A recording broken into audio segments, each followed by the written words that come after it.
Hello, everybody. This is And Just Like That, The Writer's Room, the official companion podcast from HBO Max and Pineapple Street Studios.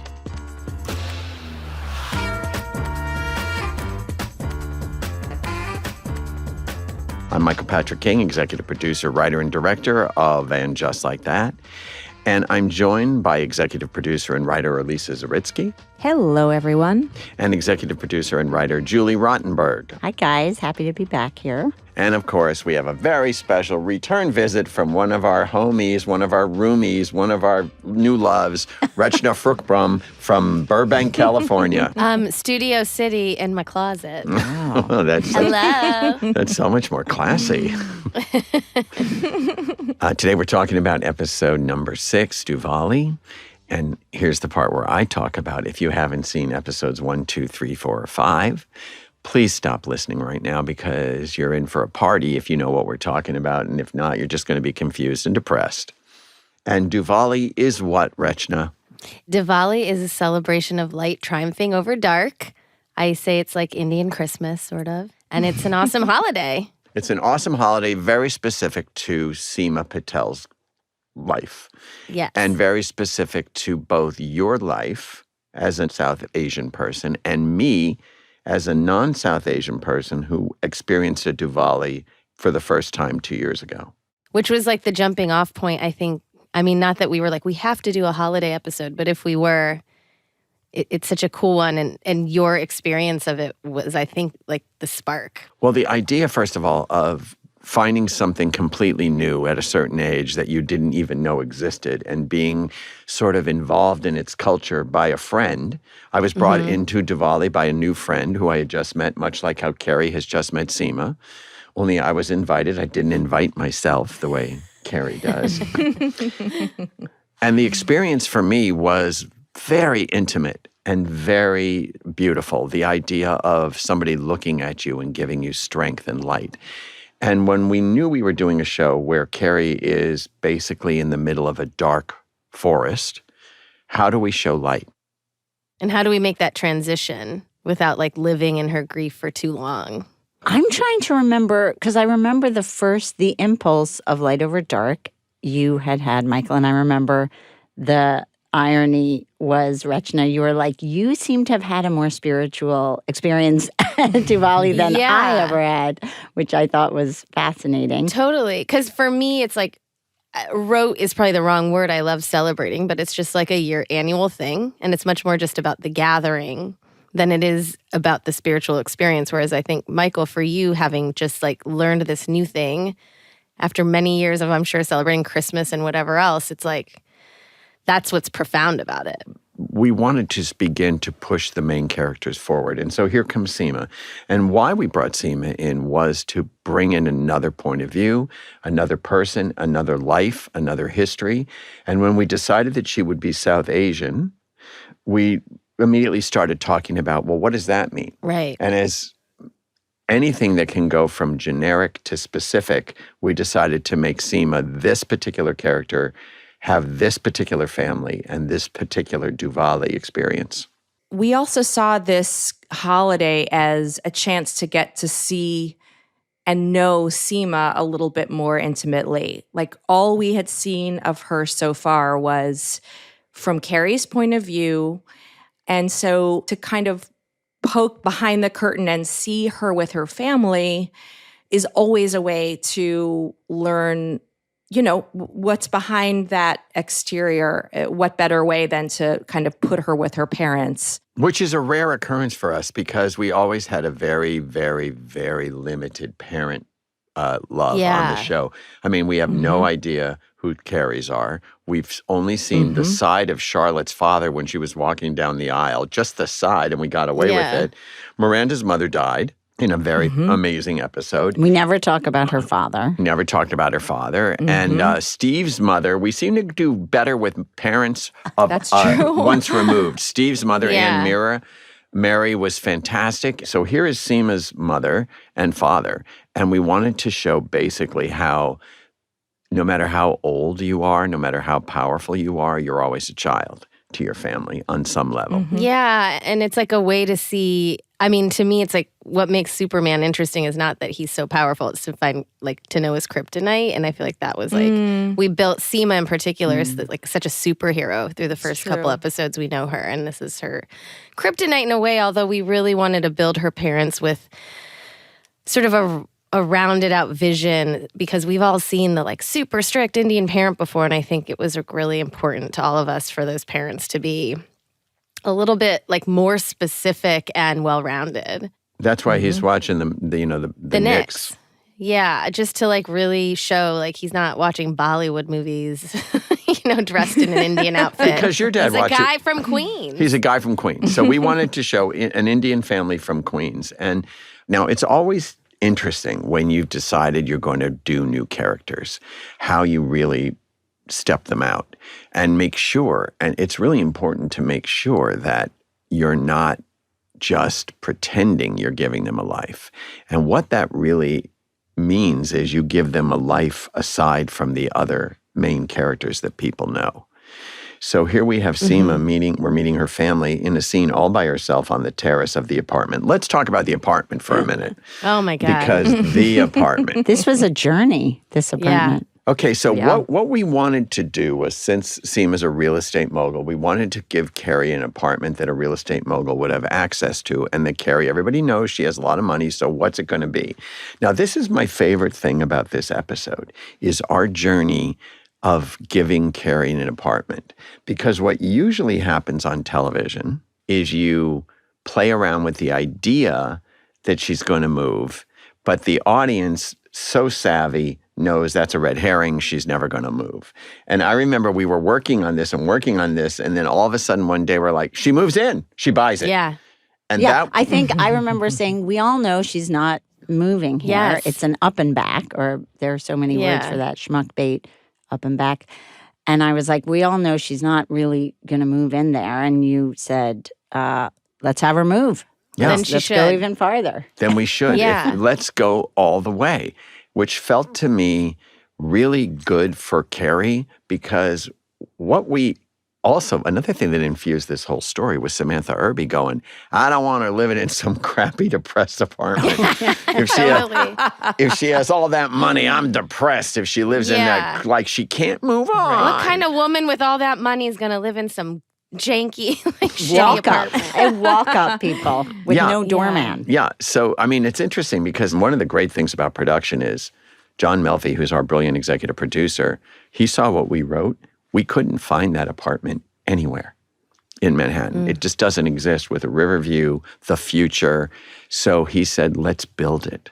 So that's an incredibly extravagant set to use for one episode. Oh my God. and the green screen all around to make the river come to life. I mean, it's just really extravagant. But we needed Carrie to be in the wrong light. Yes, that's the important Yes. thing. Yeah, she starts in a harsh light.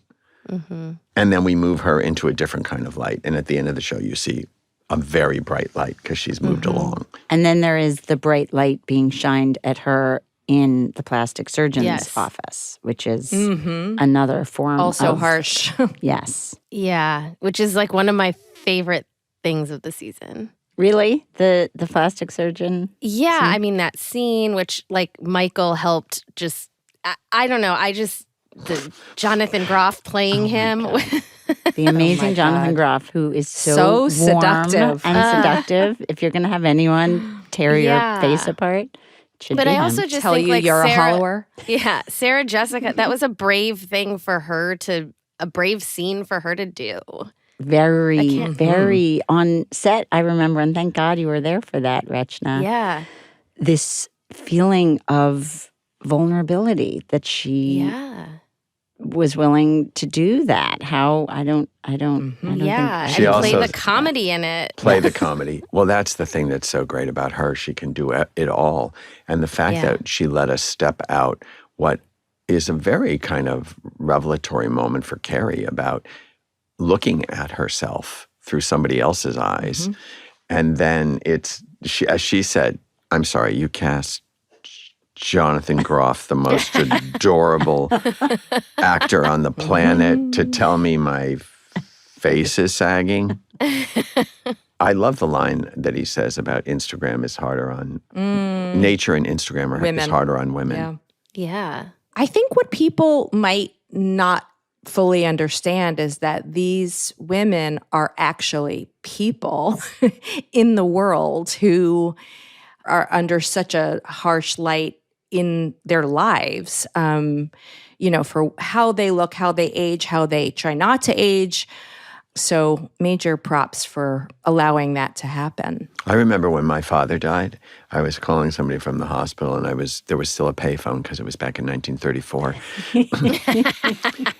And I was talking to my friend in California, and they said, "How are you doing?" And I looked at myself in the chrome of the thing, Oh, God. and I said, "I look awful." And they said, well, maybe that's what death is for, just to feel that and see that. Oh, yeah. And everything sort of winds up on some level in a script somehow. And she says, my husband died, and that's a lot of what you're seeing on my face. Yeah. Yeah. Now, I think we should take this moment to point out that this episode was directed by Cynthia Nixon, which was very exciting. And it also meant we tried to make it a Miranda light episode, although Light. she winds up, she has Although where plenty she to is. do. It's an active Miranda episode, even though it's few scenes. You can say you're making something a Miranda Light episode, but It she never always works. has something to say. She's coming in. Yeah. And of course, we thought we would just have her off in a corner masturbating.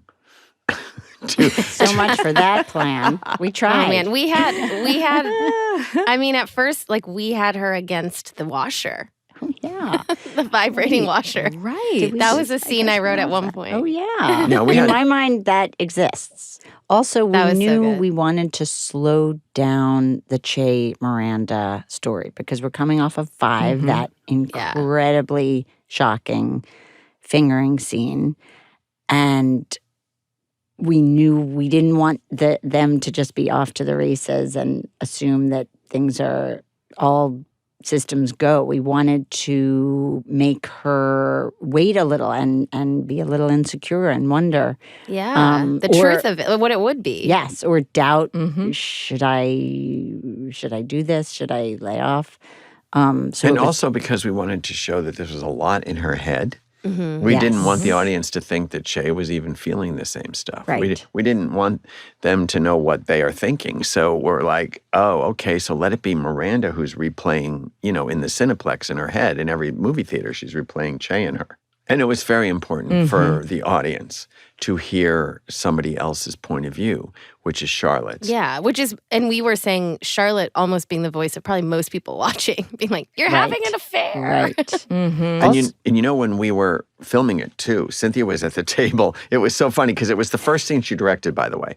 This thing was the first scene she directed, the right. picnic scene. And she was sitting there going, well, I don't want to focus group this.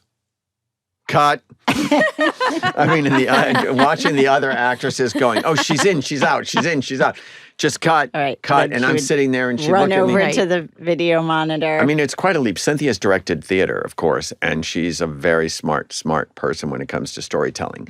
So I just thought it was a natural leap for Cynthia to direct the show, and we were excited that she got Duvali because what we thought was it would be a relatively Miranda light episode, what wound up being a crescendo moment for Miranda in the park. Right. And that scene, that big fight that takes place in the park now. I remember originally we were talking about that was going to be in 7. They were Yeah. going to be in the diner. It was going to be the last scene. Last and I remember scene. the line you kept saying that I loved was, nobody's leaving. We're Yeah. staying here. We're going to fight as long as we have to, but nobody leaves this table. That We already idea. lost one. Yes. And then it got pushed up, which I think was smart and necessary. But I do feel like, given that it's sort of the center of the season, we needed to have this big come to Jesus. And it's many things. It's not just a fight. It's many things. The first thing that I really think is interesting is the different points of view about getting work done or not getting work done. You have Carrie in the middle who's just experienced this incredible sort of, she calls it a drive-by facelift. And then you have Miranda, full-on Miranda, furious and making fun of her neck and being mad at the doctor. And then, of course, you have Charlotte saying there's nothing wrong with a little Botox. Women should be able to freshen up without the other women making them feel bad about it. And Miranda goes, who, me? And that's where I think our show shines the most, is when we actually show different All those points of different view. perspectives. Yeah. I thought that scene was also necessary because this was an episode where we really went outside our core to really see the worlds, like both with Andre Rashad and Naya and with Seema, that having this like core scene with our three main ladies was so crucial. And so juicy. And those conflict scenes, those scenes where our three main characters are in some kind of fight with each other or disagreement or whatever you want to call it, those are, I think, for me at least, the hardest to get right. Like we rewrote that scene many, many, many times. Rachna rewrote it. We all sort of pitched in to try and walk that line of making sure they don't cross into just being villainous to each other and saying unforgivable things, but just finding that exact balance of judgment and sensitivity and closeness and frustration is takes a lot of thought and work. I think it's interesting, too, that when you're writing television or writing anything that's sort of objectively looked at, you already start having to think about, are they villainous rather than are they strong? And in how are people going to interpret this? And I remember Kristen, when we were filming it, this is a step out for Charlotte, too. You know, this whole journey for Charlotte has not just been one color. It's been many colors she's thrown. And the very beautiful, tiny little thread through this whole thing is that her daughter, Rose, doesn't want dolls that Charlotte And by invested now her she's entire rock. life in. They're rock by now. TikTok. Well, soon to become manifest by the end of the episode as rock. But the reality is the show starts with Rock saying, I don't want those things.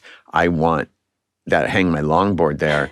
And then we go into the Madame Alexander International Doll Collection, which was a great way to show Charlotte's two children with two completely different points of view about the same thing, which something that she thought was precious. But the point of doing it all was to show that Charlotte's having her things that are precious judged or removed from her life, whether they be the dolls or her daughter Rose, who is now non-binary rock. So when she has the strength to call out Miranda on yet another seismic change in her week or day, I think it's really strong. And Kristen was like, am I being too strong? And in her performance, because they're in it. And I said, you couldn't be stronger. This is what we're doing with Charlotte. Yeah. She has a strong thing to say. She has strong opinions that a lot of the audience are going to agree with. And secondly, we get to crack at the end and say, why can't people just stay who they are? And then Carrie, who's just suffered a massive loss, says some of us don't have that luxury. And the next thing you see is her in the sari, coming down the stairs as a completely different person. I also love in the Charlotte story that we have Lily and Rock lecturing Charlotte, not lecturing, but schooling her. Like, that's not And okay all anymore, sorts of- Mom, because that's all my kids do. It's like now, and Charlotte, who is generally right about, especially in terms of like mores and politeness. Etiquette. Yes, that they're all over her. I love that. And she's like obviously like trying to get it right. So it's like that's the like very funny piece. It's not like Charlotte's like ignorant. Like she's like, I've done all the reading, and it's like your They're kids will come dolls. right.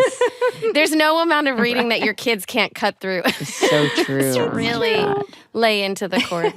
I wanted to go back to the sari scene, which is I think so beautiful when Carrie walks down in it, because I imagine there will be some reaction to having a white woman in a sari. And I think like Seema giving the permission, I just growing up for me in my generation, and I'm maybe a little younger than the Seema character, but like a similar generation of my parents and her parents. It was so meaningful to my mom and dad when my white friends would come to one of our events and wear, borrow my outfits, my Indian outfits. And so it felt kind of important for me to see it that way because I think, look, if Carrie had just gone and done it, that's like one thing. But her at this amazing sari shop that really exists that Michael found just walking through Soho I did. one day. We were like, what? The first wave of thought in the story room Right. was that it was going to be a Queen's sari shop. Yeah. They sit down and have tea with these old people who make saris. Right. And then I was like, then one day I was walking around Soho, as I did every weekend when we were writing because I'm mentally In on need of fire, oxygen. need distance of thinking. And I saw this gorgeous, I couldn't believe it, this almost the Barneys of sari stops. It was called the Ave Indian Design Collective. And I looked in the windows and it was just, this is a sari shop on Sex and the City. This is where you go. And then we thought, It's where Seema would go. Seema's sari store. And it felt like I've never seen that world. There aren't even mannequins. They're on beautiful sort of wood batons on the wall or on pipes. Dress form. Yeah, dress forms. So we actually contacted those people and she was thrilled. So there we were. But Yeah. When we were shooting at the sari shop, she was like, thank you so much. Like, she was just lovely. And then Rachna, there was whatever the opening line was. Now I can't remember, but we knew it wasn't doing what we needed it to do. And we were on set with you, which is rare. So having you there was very exciting. You were like our secret weapon. And we were like, what's that line? What could that line be? And you said, welcome to my Soho. Right? Oh, yeah. and that said it all. So as we're going to Diwali with Carrie, we've already set up the idea of the storyline for Naya. Naya is the infertile storyline, the IVF, the difficulty she's having getting pregnant. And the only way for us to stop making that just conversation was to show their life and what happened. So we came up with the idea of Fertile Myrtle and the dinner party where she is going to talk about having a baby. And then in the dinner party, we find out that Myrtle herself is pregnant.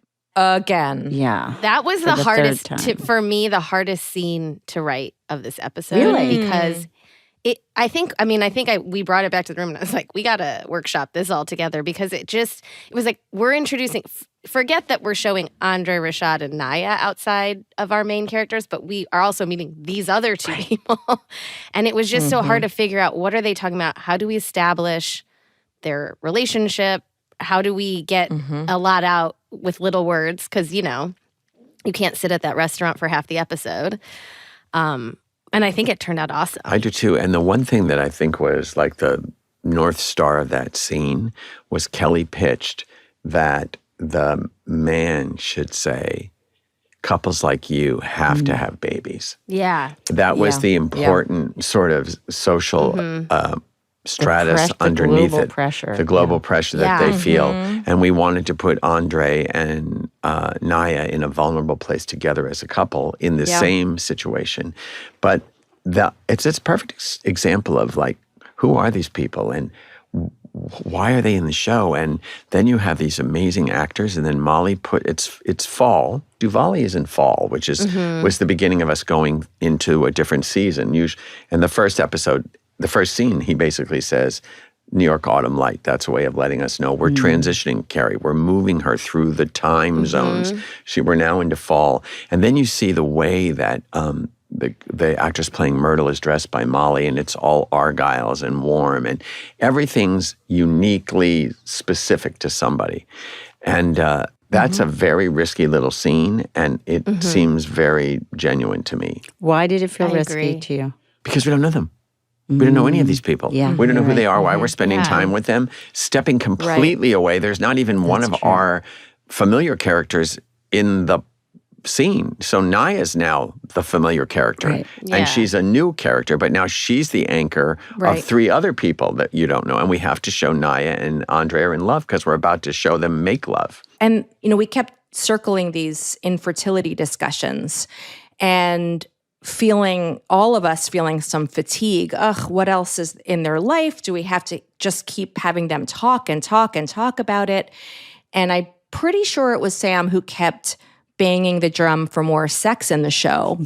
And so Yeah. we decided, like, let's actually show them they are a happy couple. They do have a great sex life. Let's look into their sex life. And then I remember the amazing moment when she said, if that didn't put a baby in me, then I don't want to do the other thing. That's where we were driving. That line was where we were driving the entire scene.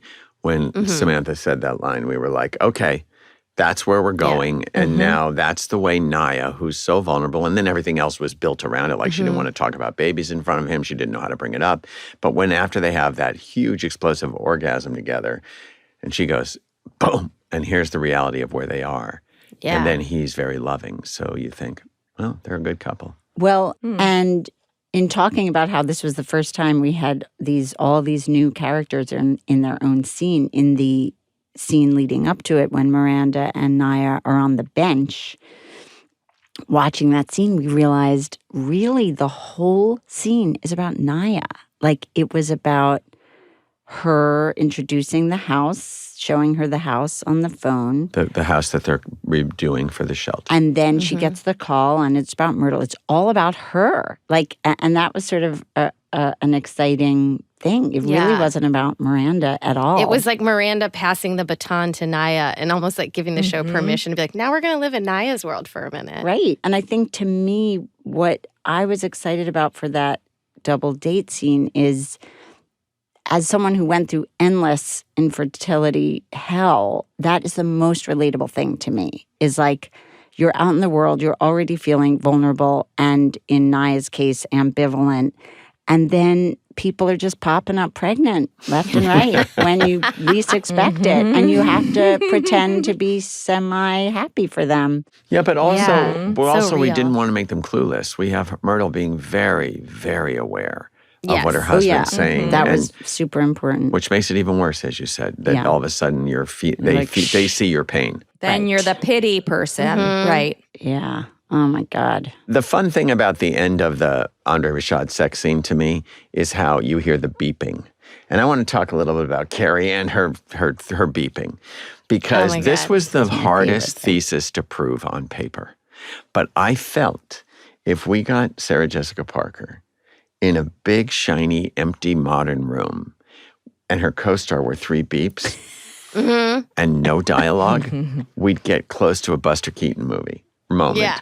And it elevated her so much to like that crazy comedy instinct that she has. But the whole art direction of this episode blows my mind. The yellow lamp, that crazy yellow lamp that Sarah Jessica love said, that. like, they had many lamps, and she looked at it and said, that's the lamp. It's Conran's 1988. And I said, we're putting it in then. Yeah. Because everybody might remember Conran's 1988. We put that Right. line in. But the big sun hat with the purple, and then the blue skillet that she's making the salmon. And there she is, sadly, trying to In this white space. in that big white space, trying to go Yeah. on about her life. And that's what I love about Carrie in this episode. She is bravely, very bravely trying to move forward. Even if it's out of whack and out of alignment, she refuses to sit and feel bad for herself. And that was an important element to us as writers, that Carrie can't pity herself. She just has to keep going forward. Yeah. Because I think Carrie insisting on going forward gives the audience permission to also move forward with her. Mm-hmm. You can't have people pushing her. At first, I think it was a little more Right. everyone else pushing her forward. Yes. And then we sort of had that realization like, no, Carrie has to be driving herself forward. And it actually, I feel like I got to know Carrie more as a character throughout this season, as like more than I ever had before. Like, I feel like she emerged to me as someone who would do that. Like, people respond to loss in different ways, and some people, really sit in it for a long time, and some people, I think, throw themselves forward. And I felt like it wasn't only good for the show and for the viewers, but it felt to me true for who Carrie is And Yeah. to be that also, person. the beeping, while it's already the most relatable thing, who hasn't had that? I had it in the sublet where the dishwasher, We beep, beep, beep. That's why it's in the show. I don't know that exact sign. And I said to the sound director, it sounds like this. And it went off in my apartment. I put it up phone tape and sent it to him. So it's the most relatable thing. We've all had that. I have it many times. And the most recent time it happened, I realized the additional, like, poignant, powerful thing is, for many of us, we turn to our spouse and say, where the fuck is that beep coming from? Go Yeah. fix it. And she has nobody. It's Yeah. that's I mean, her sitting there at night in that big, beautiful apartment from outside, and you're seeing the fish tank view of her eating that salmon Yeah. alone, is one of the most important images. And the other thing that's important to me in this show is, you said about some people take to their bed. Our version of that was episode 5, where she was bedridden, and we just didn't want it to be depression. So we sort of moved over it by giving her a deformed hip situation. So 6 was really about, I can't lay in bed anymore. I got to go forward. And even if I'm not ready to, but you have to move forward at your own pace, not at somebody else's. And what is the beeping, really? It's like a gentle Yeah. push. Mm-hmm. And the thing about gentle pushes, they come from sometimes choices you make, like moving to the wrong place and having a beep, or they come from a person. And what I love about the actual Diwali scene is that our strong woman, who calls herself a what? Bad Indian daughter. That's Rachna's line. Rachna's saying, like, I'm a bad Indian daughter. Here you have this woman who proclaims to Carrie that she's just a bad Indian daughter and everybody's fine with it. Yeah. And then when she gets there, the parents start asking about Dennis. And we find out that Seema has created a fictional boyfriend. which is the ultimate, like, having set up this character as this incredibly strong badass Yeah. who does not suffer fools, and then to see that the way most of us, when we're around our families, we play a very Yeah. different role. And I think it opens the door to a deeper layer of their friendship. Mm-hmm. Because it's like the first time Seema's vulnerable to Carrie. Yes. That's yes. true. And you feel that embarrassment in that moment. Mhm. Oh. But then you see Carrie show up and Yeah. play it, do it right. Do it right Yeah. for her. And then afterwards, Yeah. when they are smoking in a car, Seema says, that's just something I tell myself. I know there's no Dennis in my life. And then she goes, it's just something that makes it easier. And Carrie says, I hate the apartment. And what she's been telling herself is, I can live here. I can live here. I can live here. And Seema saying, just you have to love where you live is the bigger part of the episode. Yeah. And if Carrie needs to be back in her apartment, no matter whether Samantha Irby finds it depressing or not, she's got to be back. That's it. She's got to be back in that apartment. And then when Seema ties the string on Carrie's wrist, what I found most compelling and the thing that maybe made my Diwali experience burn into my consciousness was this person who I was just getting to know asked me to put out my wrist and tied a red string around it, making eye contact with me about strength, and you need this as a reminder. But it was the intimacy of two relative strangers that I found so thrilling. And so when Carrie gets that connection from Seema, and then she says, this reminds you of your strength, to remind you of your strength. And it goes right to the next image, which is the completely clean, wiped free, naked face of Carrie Bradshaw at 55, looking at herself in the harsh light of that mirror, and then picking up the Carrie necklace, which is her identity to her, and putting it back on.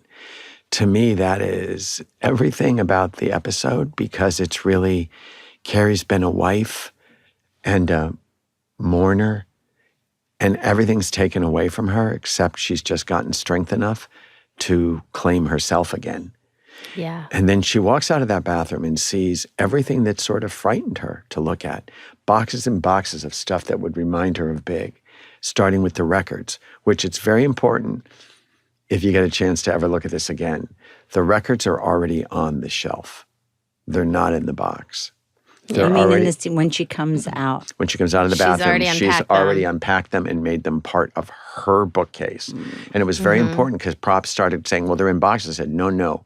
She's past the boxes. They're in her life. She's absorbed her part of Big into her current place. And then she puts on one of Big's records, which we know, I can see clearly now, is definitely from his era. And Yeah. does the brave thing of cutting open the box with the pink box cutter that Charlotte gave her to move forward. I love Charlotte in that storage unit scene. I want Oh, to talk me about her in that too. scene because to me, the fact that when they enter, Carrie's feeling pretty good. She's aware this could be a minefield. To but me, that's she's- like Carrie and Charlotte entering the last scene of Raiders of the Lost Ark. You know, that giant warehouse. That's what it always looks It's like, okay, I'm doing this. I have armor. I have my friend. I'm setting the goals are manageable, right? What does she say? What are our goals? To Yeah. Find a couple of things to make the place feel like me. yes, and that's it. Like she sets a very doable goal for herself. And Actually, then- Charlotte asked her, "What's the Yes, goal?" Like a what's the goal? friend. What are we She's doing? Such a yes, and the way Charlotte would like. I want to know what's our task list. But then how in a moment things can turn, and for Carrie in that moment when she gets upset and Charlotte saying, I think the line is, "What can I do to help?" Is that it? It's something that was so, Yeah. I know that feeling of seeing a friend in pain and like there's nothing you can do. Well- and like Yeah. not knowing, what do you want? Do you want me to hug you? Do No, you want she me knows to? that. That's what I love about the episode. She Yeah, she's doesn't so because she quiet. learned it in episode 3. She says, Yeah. sometimes you have to let She me be a just mess. stands there and lets her Feel it. go, Which work can be through the her hardest moments. the thing feelings. to do as a friend. Absolutely. It's like, It's well because she learned, and that's a little tiny Yeah. growth moment for Charlotte where she I was telling totally- Carrie, "You're not a mess," and Carrie says, "Charlotte, you have to let me be a mess," and she says, Yeah. "Okay." And now here she is at the end of the episode with strength on her wrist, and Carry around her neck. Carrie around her neck. She starts and playing. his jacket. She opens. And she big opens on her one of his shoulders, suit yeah. boxes, and she sees his tux. And I mean, you can't have a more classic Mr. Big outfit than a tux. I think like in thinking about the episode, it was too like it's the episode where Carrie's like, okay, who's just Carrie at 55? And at first, just Carrie, she's like really trying to be like Carrie at 35 in terms of, and I think that's where the facelift, like she's like, should I do, is that who Right. just Carrie Should I is? Like hold on to her? 35-year-old Carrie? And then at the end, for her to be like, no, just Carrie at 55 has a lot of Big in it. Like it can't just be who she was pre-marriage to Big. It has to infuse, Right. and I love that. And the moral of the story on this one particularly, and it's the first time we moved the voiceover before the end of the show because it was coming to her immediately as she walked into the room. We moved it up. It's usually the last thing you see, but the song carries you through the 2 other storylines. But she says, and just like that, I remembered how much I loved the last 15 years. And the idea of, you can be altered, but you're taking away some of the parts of your 15 years that you loved, and you have to take the good with the bad. And so the strength, I'll say, since she now has a red string and an inner strength, of saying, no, I'm me, I'm who I am, and some doctor on the Upper East Side thinks I need a full or mini facelift, but I'm fine with who I am. I like where I am in the apartment, emotionally and physically. And then you go from Carrie's beautiful sort of touching the tuxedo to Charlotte's letting go of stuff that was a part of that touched her, the dolls. And then And her kid is and Rock's now long looks hair. different. yeah, Yeah. Rock said they wanted to cut their hair, and she put it on the back burner, Charlotte. And then all of a sudden, you see Rock turn around, and there's something in that face, that look Rock shoots back to Charlotte that is so expansive. I don't know what Alexa was playing there, but I was just thrown back when I saw that happiness, and that they were that becoming themselves. And then Charlotte just smiles and realizes you have to let go of some things and get new things. And then the boldest of all is Cynthia Miranda. in the laundry room folding Steve's underwear and texting Che. And it's the opposite of what most people would do with that moment because it's the most optimistic part of the song. Nothing but blue skies. And then she hits send. Eek. And it's just this like, and the way Cynthia puts her finger, and I've edited it, so the way she puts her finger up to her mouth before she hits send is exquisite acting. I'm just like, wow, how do you extend that moment? And she just did. And then she hits send, and then you see Carrie come down the stairs in a scarlet red, the color of the string dress with roses just on the bodice, Big's jacket, and his white cummerbund from the tuxedo around her waist. And she opens the door and goes out into blinding light, and the entire screen turns white because she's letting in as much light as possible in that moment. Yeah. The good light. Yeah.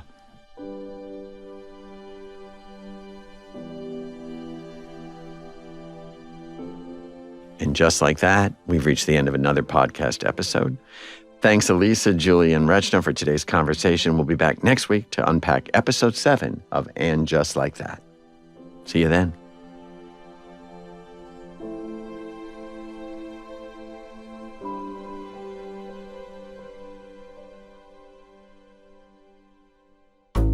This is the official companion podcast for the HBO Max show And Just Like That.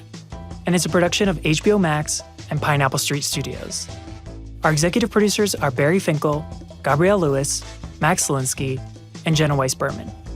Our senior producer on the show is Emmanuel Hapsis. Jonathan Shiflett is our producer, and Janelle Anderson is our associate producer. Our managing producer is Aaron Kelly. Josh Gwynn is our story editor, and our engineers are Davey Sumner and Elliot Adler. Production music is courtesy of HBO Max. You can listen to the next episode of And Just Like That, the Writer's Room podcast, after watching episode 7 of And Just Like That on HBO Max. And don't forget to subscribe for new conversations every week wherever you get your podcasts.